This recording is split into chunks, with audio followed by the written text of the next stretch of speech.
Good morning, সুপ্রভাত। কেমন আছো সবাই? আশা করি তোমরা সবাই খুব ভালো আছো, সুস্থ আছো। আমরাও ভালো আছি, সুস্থ আছি।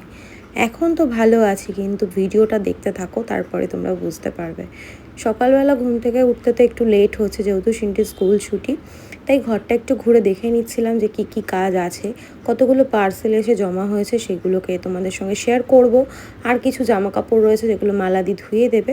ব্যাস, এরপর দেখো আমার শরীরের অবস্থা।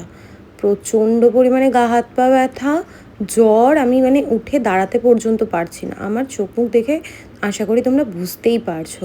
তারপর অতনু আসলো, অতনু এসে মেডিসিন দিল, ওআরএস খেয়েছি। তারপর 1 থেকে দেড় ঘন্টা আমি রেস্ট নিয়েছি। ওই যে সংসারের দায়িত্ব একটা রয়েছে, শরীরটা একটু ঠিক হয়েছে। তারপর দেখলাম যে না, কাজগুলো সেরে নিই। অতনু বাজার করে নিয়ে এসছে, মাছ বাজার, তারপর সবজি বাজার করেছে, দেখো তোমাদের সঙ্গে শেয়ার করলাম। ফলও নিয়ে এসছে আজকে অনেক রকমের, জামরুল, পেয়ারাটা সিনটি খুব ভালো খায়, জামরুল আমি ভালো খাই। তারপর আম এনেছে, কলা এনেছে, সবই তোমাদের সঙ্গে শেয়ার করেছি। শরীরটা খারাপ লাগুক বা ভালো লাগুক, ঘরের কাজ তো করতেই হবে। সব বাজার গুছিয়ে নিয়েছি, এভাবে গুছিয়ে নিলে আমার সুবিধা হয়। তো দেখো, ডাইনিং টেবিলের ওপর সব ফল ছড়ানো, আম, পেয়ারা, কলা আর পাউরুটি অতনু টিফিনে খেয়েও গেছে। দেখো, ডিম নিয়ে এসছে, সঙ্গে ডিমগুলোকে ফাটিয়েও ফেলেছে। তারপর মেয়ে আর মাতে মিলে একটু আমপানা খেয়ে নিলাম। মালা দিয়ে এসে কাজ করে দিয়ে গেছে, জামা কাপড়গুলো দেখো সব কেচে দিয়েছে। আর ব্লিঙ্কিট থেকে কোল্ড ড্রিঙ্কস আর 2টো ডাবের জল আনিয়েছি। কোল্ড ড্রিঙ্কস ছোটোটা আনিয়েছি কারণ বড়োটা আনলে না ঝাঁজটা নষ্ট হয়ে যায়। আর দিদি দেখো এখানে সব ফল কেটে রেখে দিয়ে গেছে। আর লাঞ্চে হয়েছে পটল ভাজা আর চিকেন। আমার তো একদমই ইচ্ছা করছিল না চিকেনটা খেতে, কি আর করার, যা হয়েছে সেটাই খেতে হবে। কোনো রকমে কাজবাজ কমপ্লিট করে স্নান টান করে ফ্রেশ হয়েছি। সিনটি দেখছে শুয়ে শুয়ে ফোন। আর দেখো, ওআরএসের জলটা এখনও কমপ্লিট করতে পারেনি। এটা দেখলে অতনু আবার বকাবকি করবে। অতনু চলে এসছে, ও স্নান টান করে ফ্রেশ হয়ে গেছে। ও দিচ্ছে পুজো। বৃহস্পতিবার দিনের পুজোটা না এত সুন্দর করে ও গুছিয়ে দেয়, আমি তোমাদের সঙ্গে শেয়ার না করলে আমার ভালোই লাগে না। দেখো, এখন ওকে পুরোটা দেখাতে পারবো না, যেহেতু খালি গায়ে রয়েছে। পরে তোমাদের সঙ্গে আমি শেয়ার করছি। আর গোপুসোনাকে দেখো কত মিষ্টি লাগছে। গোপুসোনাকে এখন না গয়নাগাটি পরাচ্ছি না, এত গরম পড়েছে, আমাদেরই শরীরে এত অস্বস্তি হচ্ছে। তাই ওর গয়নাগাটিও সব খুলে রেখেছি, শুধু গলায় একটা হার আর হাতে একটা ব্রেসলেট আছে। আর দেখো কত সুন্দর করে পুজো দিয়েছে।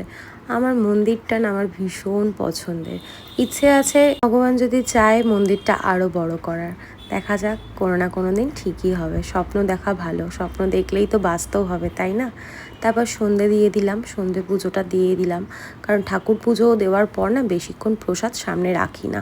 তারপর মা মেয়েতে একটু ঘুমিয়েছিলাম। ঘুম থেকে ওঠার পর তো সিনটির ম্যাম এসেছিলো, ও পড়তে বসেছিল। আর আমার আবার শরীরটা খারাপ করছিল। মা এসছে আমাকে দেখতে।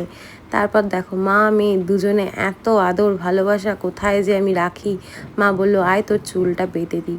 মা বলছিল তোর চুলটা না অনেকটা পাতলা হয়ে গেছে, এত চুল উঠছে কি আর বলবো। এখন যদিও অনেকটা কমে গেছে, কিন্তু এত হেয়ার ফল হয়েছে তাই চুলটা পাতলা হয়ে গেছে। মা একটু ম্যাসাজ করে দিল, তারপর বিনুনি বেঁধে দিল। পুরী থেকে প্রসাদ নিয়ে এসেছি, সেটাই মাকে বললাম নিয়ে যাও, বাড়ির আশেপাশে দিয়ে দিও। আমার শ্বশুরবাড়িতেও পাঠাতে হবে। আমার আর শরীরটা না সেই অবস্থায় নেই যে প্রসাদগুলো ভাগ করব। ইভেন জানো তো, ফ্ল্যাটের কাউকেই দেওয়া হয়নি, বৌমণিকে, রিয়াকে, কাউকেই প্রসাদ দিতে পারিনি। আর সিনটি এখানে দুষ্টুমি করছে, গেটে তালা দিয়ে দিয়েছে। সিনটি দেখো মাকে গেটের ফাঁক দিয়েই হামি দিচ্ছে। তারপর অতনু দিয়ে আসলো মাকে। আমাদের আজকে ডিনারে ছিল, আমাদের না আমার ডিনারটা আজকে একটু অন্যরকম, চিকেন, পাউরুটি আর মিষ্টি। তারপর ডিনার কমপ্লিট করলাম, ওরা তো ভাত খেয়েছে। তো আজকের ভিডিওটা এইটুকুই, শরীরটা আর ভালো লাগছে না, এবার ঘুমিয়ে পড়বো। ভিডিওটা কেমন লাগলো অবশ্যই কমেন্ট করে জানিও। ভালো থেকো, সুস্থ থেকো, টাটা।